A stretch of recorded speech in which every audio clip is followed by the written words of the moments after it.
What can we do if we feel lonely and we don't have a lot of support in our journey to lose weight and to get healthy?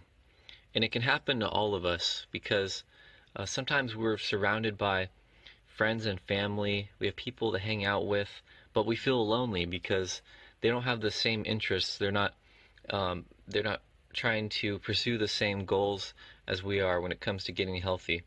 And that can be difficult because our association is what influences us. It influences our actions and our thoughts the most.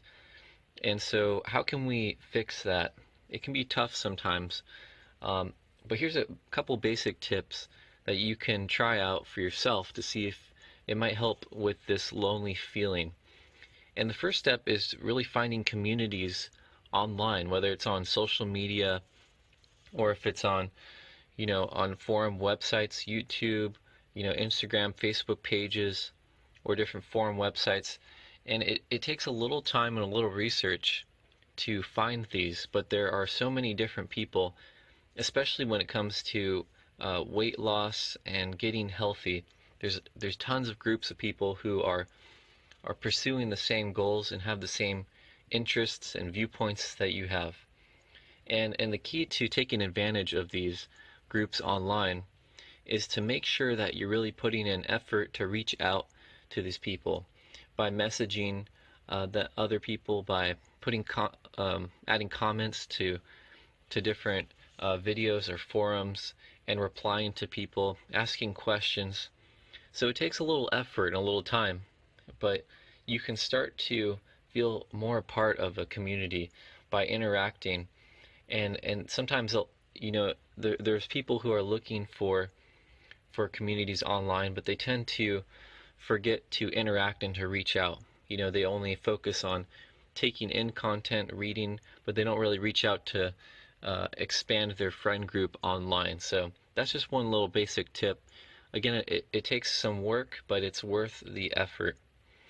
Another tip that you can use is when it comes to your hometown or where you live, is finding a group or community of people who have the same interests and goals as you do.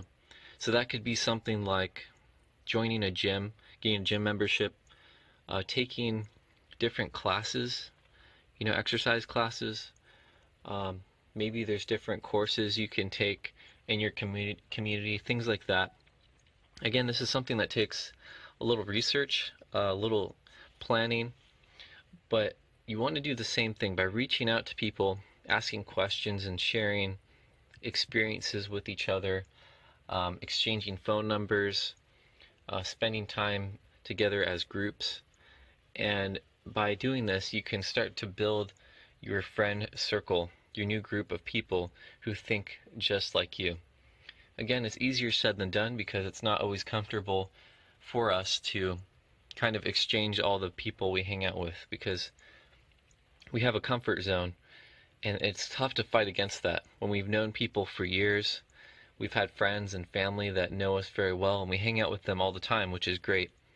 But sometimes we need to branch out to find other people that have the same viewpoints as we do. And so these are just a couple tips. Again, look online for different communities, do your research, comment, and ask questions, share experiences. And then in your hometown, you could join a gym or an exercise club or take classes, and no matter what even if it's yoga or any kind of exercise class, to try to network and to exchange phone numbers and shake hands with people that have the same vision that you do and the same goals and interests. And that way you can start building a little support group, which is so vitally important for our success on this journey to losing weight and getting healthy. So hopefully these tips were helpful to you. Thank you for listening and for your time. I hope you have a great day.